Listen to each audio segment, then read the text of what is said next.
بسم اللہ الرحمن الرحیم.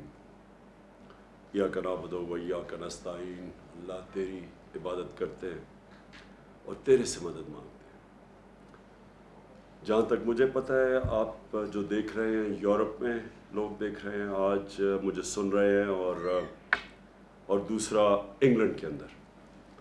تو میں سب سے پہلے تو آپ سب کو خراج تحسین پیش کرنا چاہتا ہوں کہ جس بھرپور طریقے سے آپ نے یہ جو ملک میں سازش ہوئی ہے اس کے اگینسٹ جس طرح آپ نے پروٹیسٹ کیے ہیں, میں اپنے ملک کی طرف سے آپ کو خراج تحسین پیش کرنا چاہتا ہوں.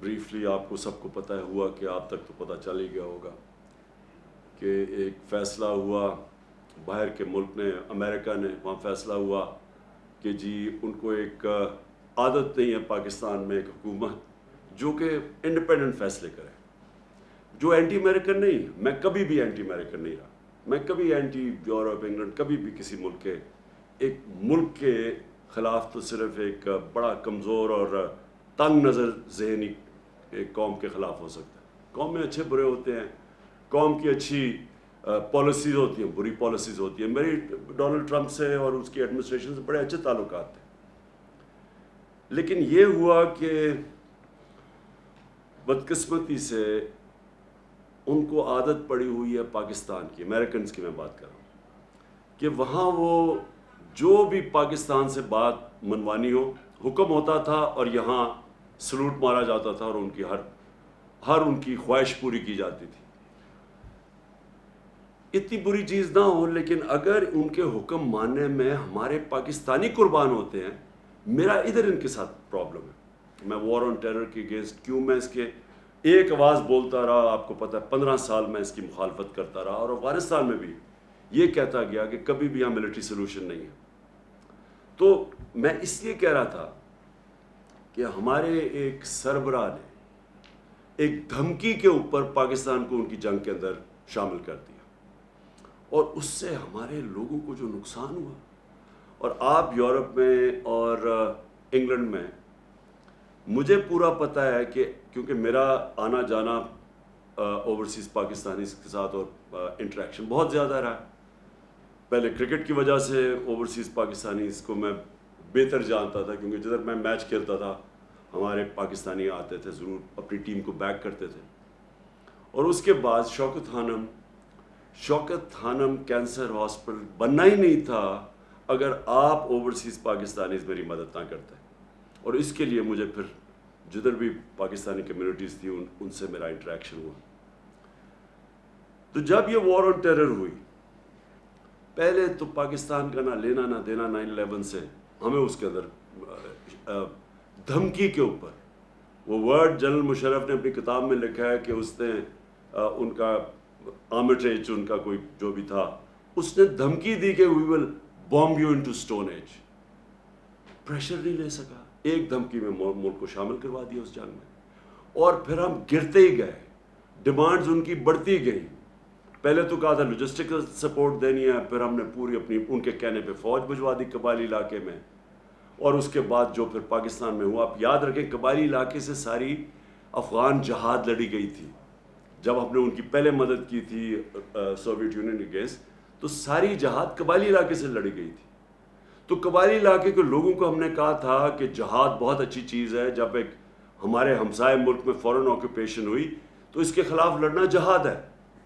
اب جب امریکن وہاں پہنچ گئے تو اب ہم انہی لوگوں کو کہہ رہے ہیں کہ ان کے خلاف جہاد تھی, سوویٹس کے خلاف اب دہشت گردی ہے. اس کا نتیجہ کیا ہوا؟ کیا وہ روبوٹس تو نہیں تھے؟ ان کو ہم نے پہلے جہاد کے لیے تیار کیا, اور اب ہم کہہ رہے ہیں کہ یہ ٹیررزم ہے, وہ ہمارے خلاف ہو گئے. اور پاکستان نے سب سے بھاری قیمت ادا کی امریکہ کی وار آن ٹیرر میں شرکت کرنے کی. باقی نیٹو الائز بھی تھے, کسی کوئی یعنی سارے نیٹو الائز اور امریکنز جتنے فوجی اس کے اندر مارے گئے وار آن ٹیرر میں افغانستان اور افغانستان میں, ان ساروں کو سب کو اکٹھا بھی کر لو تو اسے 3 گنا زیادہ پاکستانی فوجی مارے گئے, ہمارے فوجی شہید ہوئے, اور 80,000 پاکستانی جانیں گئی, ملک تباہ ہو گیا. تو میرا سارا کنٹینشن یہ تھی کہ ہماری فورن پالیسی ہونی چاہیے پاکستانیوں کے لیے، ہماری بہتری کے لیے. ہمیں اپنے ملک کو قربان نہیں کرنا چاہیے کسی اور کی فورن پالیسی آبجیکٹیوز کے لیے. یہاں پرابلم شروع ہو گیا. تو پھر چائنا کے اوپر بھی ہم چاہتے، ہمارا نیبر ہے، ہمارے اچھے تعلقات ہیں، ہم چاہتے تھے کہ آگے رائزنگ پاور ہے، ہمارا انٹرسٹ ہے کہ ہمارے ان سے اچھے تعلقات ہوں. ادھر بھی پرابلم آیا. اور پھر روس میں جب انویٹیشن ملا تو اب ہم کیوں چاہ رہے تھے، ہمارا تو بڑی پہلے سے کوشش ہو رہی تھی کہ رشیا ہمارے ساتھ تعلقات اچھے ہو، کیونکہ کولڈ وار کے بعد ہمارے، اور جو ہم نے امریکہ کا ساتھ دیا سوویٹس کے اگینسٹ افغانستان میں، تو ہمارے تعلقات کبھی بھی ٹھیک نہیں تھے. تو یہ پہلی دفعہ ہم نے کوشش کی، کیونکہ ہمیں بڑا فائدہ ہے خاص طور پہ گیس کا آگے، اور ہماری پہلے سے حکومتیں یہ گیس پائپ لائن کی بات کر رہی تھیں، اور یہاں گیس ختم ہوتی جا رہی ہے. اور دوسرا پھر ہم نے گندم امپورٹ کرنی تھی ان سے، اور وہاں ہم نے ان سے طے کیا کہ تیل 30% کم قیمت پہ ہمیں تیل مل رہا تھا. تو ہم نے ان سے نیگوشیٹ کرنا تھا اپنے لوگوں کی بہتری کے لیے. ہندوستان نے نیگوشیٹ کیا اور سستا تیل منگوا رہا ہے روس سے، جبکہ ہندوستان کی اسٹریٹجک الائنس ہے امریکہ کے ساتھ. تو اس کے اوپر وہ ناراض ہو گئے. اور پھر جب بیسز کی بات آئی کہ جی افغانستان اب جب ایویکویٹ کیا تو ہم آگے جو بیسز ہوں، ہم یہاں سے اگر کوئی ٹیررزم افغانستان میں تو کنڈکٹ کیا جائے، بالکل ان ایکسیپٹیبل ہے.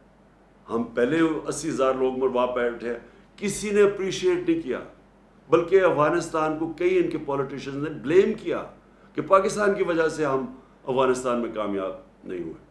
یعنی اتنا بڑا جھوٹ کہ ہماری وجہ سے کامیاب نہیں ہوئے. تو پہلے ہمیں بلیم بھی کیا، ہمارا اپریشیٹ بھی نہیں کیا، ہمارے ملک کی بھی تباہی ہو گئی، قبائلی علاقہ اجڑ گیا. اور اب کہہ رہے ہیں کہ پھر سے ہمیں بیسس، تو میں نے تو کبھی نہیں ماننا تھا. ادھر سے پرابلم شروع ہوئے. اور اس کے بعد وہاں سے یہ سازش تیار ہوئی. یہاں مل گئے ہمارے میر جعفر اور میر صادق. انہوں نے پوری طرح ان کے ساتھ یہ گیم پلان بن گیا. یہ مجھے اس کا انڈیکیشن ہو گئی تھی پچھلی جولائی کے اندر، جولائی اگست میں میں سمجھ گیا تھا کہ کچھ ہو رہا ہے. اور پھر یہ یہاں سے ان کے ساتھ مل کے، یہاں پھر ان کے ساتھ یہ جو ہمارے پولیٹیکل یہ جو 30 سال سے اس ملک کے اوپر بیٹھے ہوئے تھے چوری کرتے ہوئے، جن کے اوپر کرپشن کیسز تھے جو عدالتوں میں ڈریگ کیے گئے، اور یہ بھی منصوبے کے تحت ان کو کنوکٹ نہیں کیا گیا. یہاں بھی طاقتور فورسز بیٹھی ہوئی تھی جو کہ ان کو کنوکٹ نہیں ہونے دے رہے تھے، کیونکہ ان کے پاس، ان کو تو اوپن اینڈ شٹ کیسز ہے، اور 95% کیسز ہمارے سے پہلے کے بنائے ہوئے ہیں ان کے اوپر. تو ان کے یہ یہاں مل کے ہمیں پتہ کیسے چلا، امریکن ایمبیسی میں ان کی فریکوینسی بڑھ گئی ان سے ملنے اپوزیشن پولیٹیشین سے، ہمیں وہ ساری انڈیکیشن تھی. اور پھر جو ہمارے 4-5 جو تھے بیک بینچرز جو خوش نہیں تھے ہماری پارٹی سے، ان کو امریکن ایمبیسی بلا کے میٹنگز کرنی شروع کر دی. اب دیکھیں ایمبیسیز کا کام تو فورن پالیسی ہوتا ہے، ان کا کیا کام ہے کہ ہمارے ڈسیڈنٹس جو کہ خوش نہیں ہیں ان سے میٹنگ شروع کر دی. اور انہوں نے جب یہ پھر یہاں جب نو کانفیڈنس ہوا تو سب سے پہلے ان لوگوں نے جا کے لوگوں کو، ہمارے لوگوں کو خریدا اور توڑا، اور یہ گو بٹوین بنے جنہوں نے امریکن ایمبیسیز میں جا کے میٹنگز کی ان کے ساتھ. تو اس کے بعد کیا ہوا، 7 مارچ کو ہمارے ایمبیسڈر کو بلاتے ہیں، اس کو ایک ڈونلڈ لو، ایک انڈر سیکرٹری آف اسٹیٹ، وہ جا کے دھمکی دیتا ہے. اور میں یہ آپ صرف کہنا چاہتا ہوں کہ کتنی بڑی توہین ہے 22 کروڑ لوگوں کی، کہ امریکن آفیشل جا کے ہمارے ایمبیسڈر کو کہتا ہے کہ اگر تم نے عمران خان کو اس میں کامیاب ہونے دیا، یہ جو نو کانفیڈنس پوشن ہے، اگر یہ کامیاب ہوگی اور اگر یہ کامیاب ہوگی اور عمران خان ہٹ گیا تو پاکستان کو معافی دے دی جائے گی. کس چیز کی معافی ابھی نہیں پتا، کیا ہم نے جرم کیا ہے اس کا نہیں پتا، لیکن معافی دے دی جائے گی. لیکن اگر عمران خان بچ گیا تو پاکستان کے لیے کانسیکوینسز ہوں گے. ڈائریکٹ نام لے کے ہمارے ایمبیسڈر کو کہہ رہا ہے. اور یہ سوچ لیں کہ وہ فورن آفس میں ہے، میں ہوں پرائم منسٹر، تو یہ کس کو دھمکی دے رہا تھا وہ. اور اگلے دن جس کو بھی دھمکی دی، اگلے دن نو کانفیڈنس موشن ٹیبل ہو جاتی ہے پارلیمنٹ میں. اور اس کے بعد یہ سارے ہمارے لوگ بھی، یہ جو لوٹے ہیں، یہ جا کے بکنا شروع ہو جاتے ہیں سندھ ہاؤس میں، اور ہمارے الائز بھی ایک دم پیچھے ہٹ جاتے ہیں. تو پوری سازش کی گئی اور اس سازش کو کامیاب کروایا گیا یہاں سے. ہمارے میر جعفر اور میر صادق ملے ہوئے تھے سازش میں. اور اس کے بعد گورنمنٹ جب گری اور وہ سب کو پتہ ہے اس کے بعد کیا ہوا. 12 بجے عدالتیں کھلی اور وہ جو سارا ہاتھ باندھ کے ہمیں بالکل آئسولیٹ کر کے تو یہ گورنمنٹ ہٹائی گئی. لیکن جو اصل سازش اس سے بھی بڑی سازش ہے وہ یہ ہے کہ چلیں اگر ہٹائی دینا تھا گورنمنٹ کو تو چلیں کوئی ایسے لوگ لے آتے جن میں شاید کوئی اہلیت ہمارے سے زیادہ اہلیت ہوتی, کوئی ان کے پاس کوئی گیم پلان ہوتا. پاکستان کا کرپٹ ترین مافیا کو ہمارے ملک کے اوپر مسلط کر دیا. شہباز شریف کے اوپر اور ان کی فیملی پہ 40 ارب روپے کے انڈر ٹرائل کیسز ہیں, انکوائری سٹیج پہ کیسز ہیں, اور نواز شریف اور اس کی بیٹی کنوکٹ ہو چکے ہیں.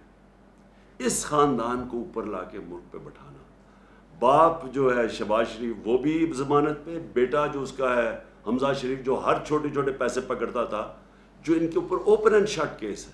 16 ارب کا جو ایف آئی اے کا کیس ہے وہ اتنا سیدھا کیس ہے کہ نوکروں کے نام پہ پیسے لیے انہوں نے اور اس کے بعد فیملی ممبرز پہ ڈسٹریبیوٹ ہو گئے. نیب کے اندر کیس, ٹی ٹی کا کیس کیا ہے کہ یہاں سے پیسے پکڑتے تھے, اس کے بعد وہ ہنڈی حوالے سے ملک سے باہر بھجواتے تھے اور پھر فیک نام کے اوپر ریمیٹنسز دکھا کے پاکستان میں پیسہ لے کے آتے تھے.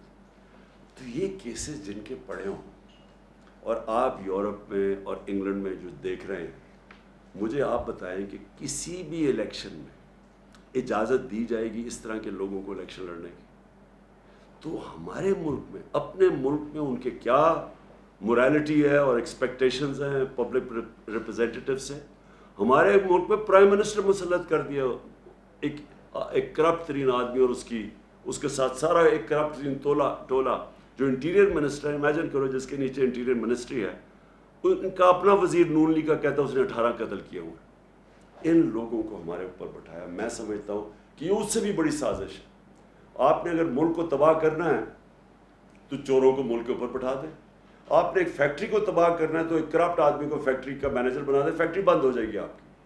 تو ملک جس کے 22 کروڑ کا ملک, اس کے اوپر ان لوگوں کو بٹھانا, میں سمجھتا ہوں کہ یہ صرف یہ نہیں کہ ہمارے خلاف سازش ہے ملک کی فیوچر کے لیے, بٹ یہ توہین بھی ہے ہماری. اور اس لیے مجھے بڑی خوشی ہوئی کہ جس طرح آپ سب نے نکل کے پروٹیسٹ کیا اور بتایا یہ ان ایکسیپٹیبل ہے. میں اس لیے آپ کو خاص طور پہ آج خراج تحسین پیش کرتا ہوں. میں اوورسیز پاکستانیز کو اس لیے ویلیو کرتا ہوں کیونکہ میں اتنی دیر اوورسیز پاکستانی رہا ہوں. میں اپنے 18-20 سال کرکٹ کھیلتا تھا تو باہر ہی ہوتا تھا پاکستان کے, اور میری انٹریکشن, اور میں اپنے ایک یعنی میں پاکستانی بھی تھا اور اوورسیز پاکستانی بھی تھا. دیکھیں جو اوورسیز پاکستانی ہیں نا, ان کے اندر 2 بڑی امپورٹنٹ کوالٹیز ہیں. ایک اسپیشلی یورپ اور انگلینڈ کے اندر آپ نے ڈیموکریٹک سسٹمز کو فنکشن ہوتے دیکھا, آپ نے اداروں کو چلتے دیکھا.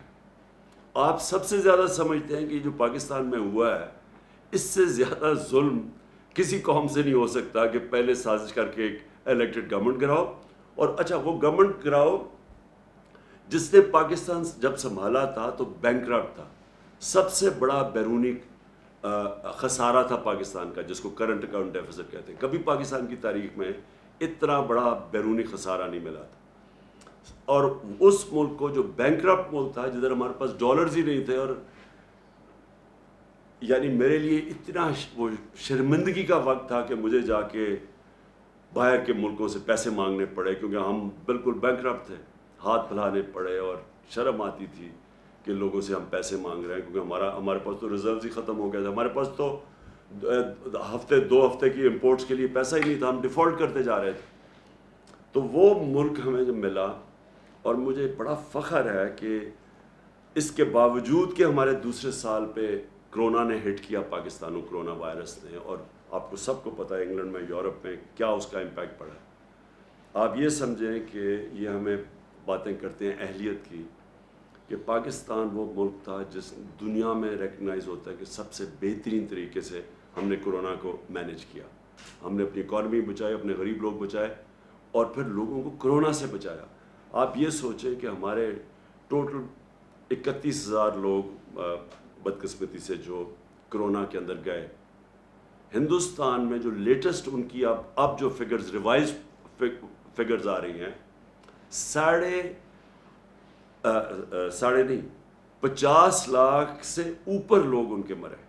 50 لاکھ سے اوپر, 50 لاکھ سے کوئی یعنی 55 لاکھ تک ان کے لوگ مرے, جو لیٹسٹ فگرز ابھی آ رہی ہیں.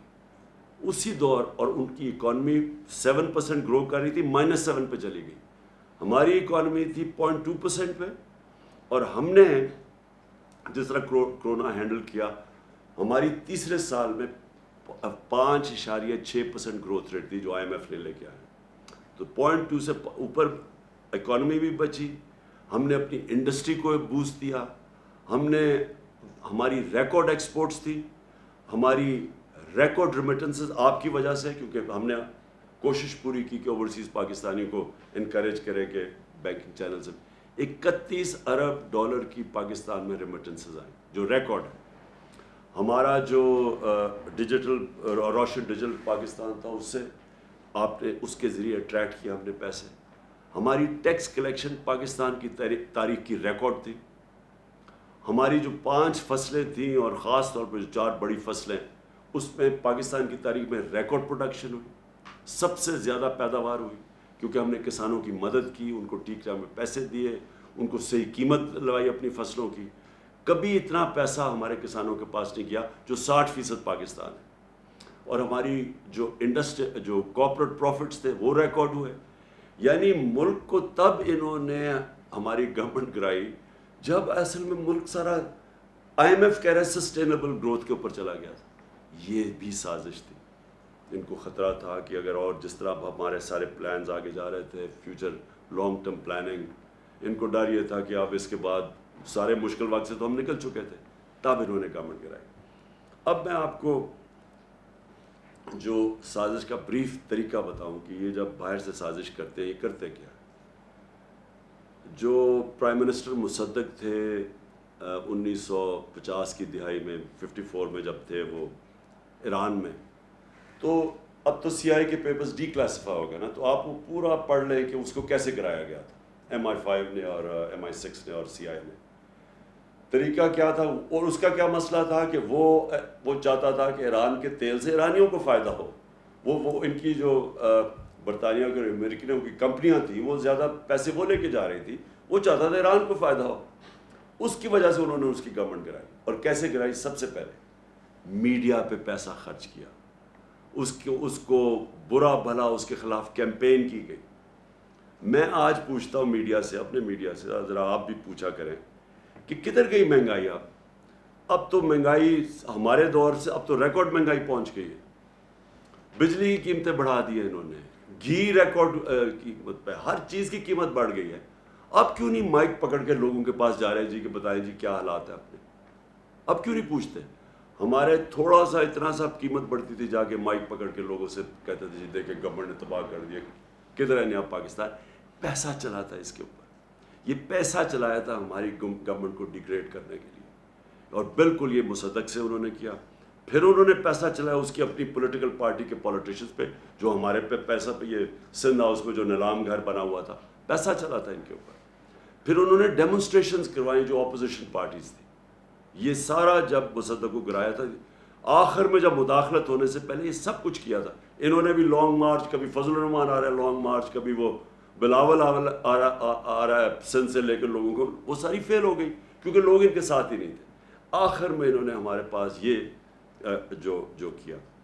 اور میں جو آپ سے اوورسیز پاکستانی آپ سے جو میں نے امید لگائی ہے وہ یہ کہ آپ نے اپنے پولیٹیشنز کو, کیونکہ اگر کسی کو بھی وہاں انہوں نے پتہ نہیں چلنے چاہیے پاکستان کی جو نیوز ہے, باہر نکلنے نہیں دی کہ یہ ہوا کیا پاکستان سے.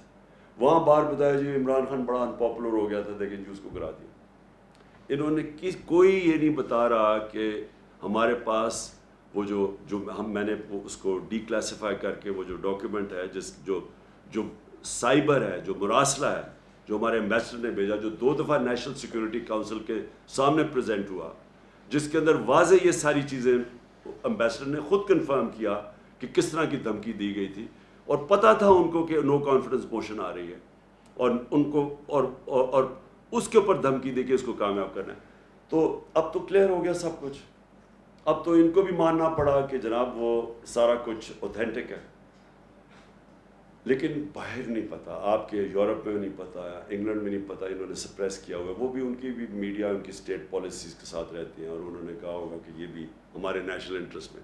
لیکن آپ کو کم از کم یہ پوچھنا چاہیے اپنے پولیٹیشین سے، لوگوں کو لکھنا چاہیے، لیٹر لکھنا چاہیے کہ یہ جو ہوا ہے یہ کیا یہ آپ الاؤ کریں گے اپنے ملک میں؟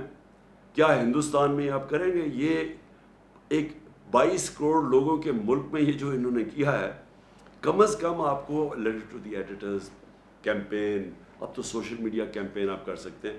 آپ پلیز اس کے اندر ضرور شرکت کریں، کیونکہ وہاں آپ کی آواز اثر کرتی ہے، لوگوں کو افیکٹ کرتی ہے. لوگوں کو پتہ ہے جب ایک آپ پوری کیمپین چلاتے ہیں، اور میں کہہ رہا ہوں سوشل میڈیا پہ کیمپین چلائے، لیکن آواز ضرور اپارٹ فرام پروٹیسٹ جو آپ نے کیے یہ ضرور کریں. دوسری چیز ہم نے تو یہ ایکسیپٹ کبھی نہیں کرنا.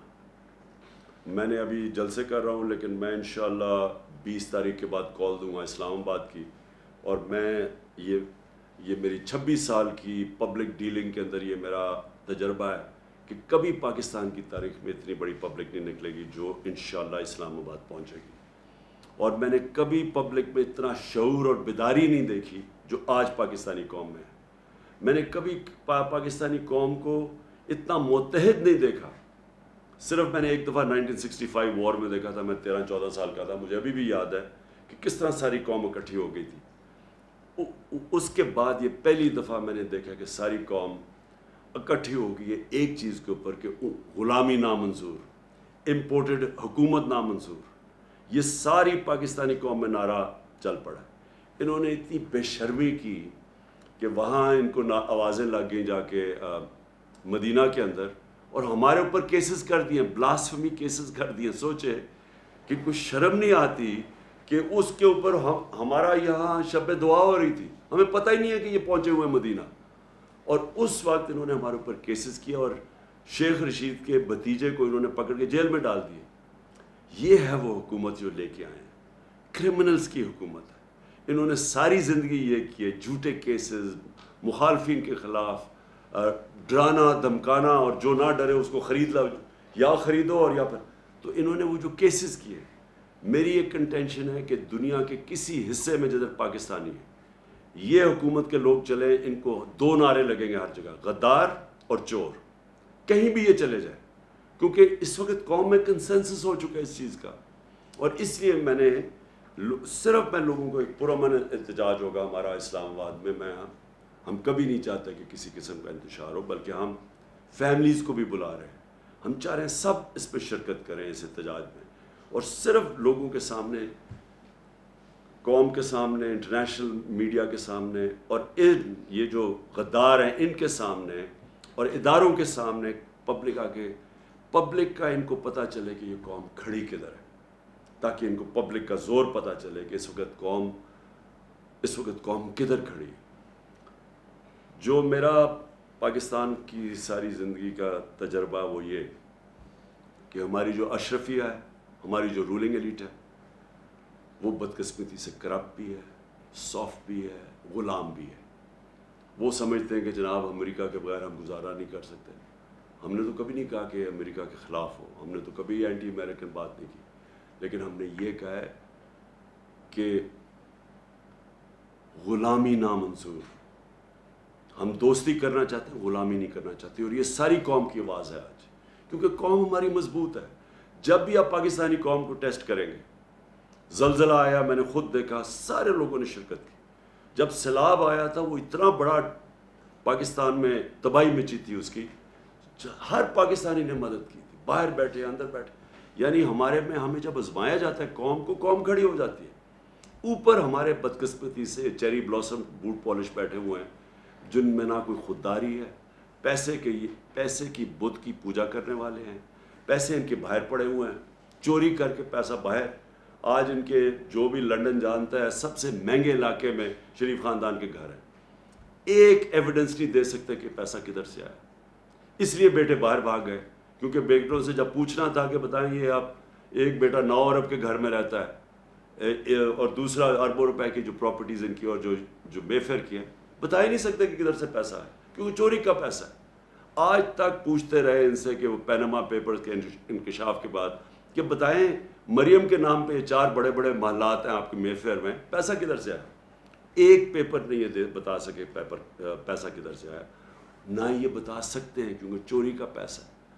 اس لیے یہ جو لوگ باہر بیٹھے ہوئے ہیں یہ کبھی بھی اس ملک کے لیے سٹینڈ نہیں لے سکتے. ان کو پتہ ہے کہ کبھی بھی منی لانڈرنگ پہ ان کو پکڑ سکتے ہیں. جس طرح روس کے جو اولیگارکس ہیں، جو بڑے بزنس مین ہیں، ان کو آپ مغرب کے اندر ان کی پراپرٹی ضبط کر رہے ہیں، ان کو پکڑ رہے ہیں، اسی طرح جب بھی وہ چاہیں ان چوروں کو پکڑ سکتے ہیں. اس لیے کنٹرولبل ہے، یہ کبھی ملک کے لیے سٹینڈ نہیں لیں گے. اور اس لیے بھی یہ موومنٹ کا کامیاب ہونا بہت ضروری ہے. تو میں آخر میں آپ سب کو جو پیغام دینا چاہتا ہوں وہ یہ کہ آپ نے اسی طرح مظاہرے کرنے ہیں. آپ نے جو آپ کے علاقوں میں پبلک ریپریزنٹیٹیوز ہیں ان کو آپ نے ضرور خط لکھنا ہے، پٹیشن کرنی ہے، سوشل میڈیا کیمپین کرنی ہے. اور پھر آپ نے جو ہمارا وہ ہے جو ہمارا اکاؤنٹ ہے نامنظور.com، جو ہماری ویب سائٹ آئی، اس کے اوپر آپ نے سب نے اس پہ کنٹریبیوٹ کرنا ہے، کیونکہ ہم اب پوری کیمپین چلائیں گے اپنی سارے پاکستان میں. اور اس کیمپین کے لیے ہمیں اوورسیز پاکستانیز کی بڑی ہیلپ چاہیے ہوتی ہے، کیونکہ آپ کی کنٹریبیوشن، تھوڑی سی کنٹریبیوشن یہاں ہمیں بڑا فائدہ پہنچاتی ہے. اس میں ضرور آپ نے کنٹریبیوٹ کرنا ہے. اور انشاءاللہ وقت یہ ثابت کرے گا کہ یہ جو پاکستان میں ایک ڈیفائننگ مومنٹ ہے، اور یہ وہ ایک لمحہ ہے پاکستان میں جب یہ قوم بالکل آزاد ہو جائے گی اس طرح کے چوروں سے، ڈاکوؤں سے، غداروں سے. اور یہ پھر جو میں خواب دیکھتا تھا نیا پاکستان کا، انشاءاللہ اس خواب کی طرف ہم نکل جائیں گے. پاکستان زندہ باد.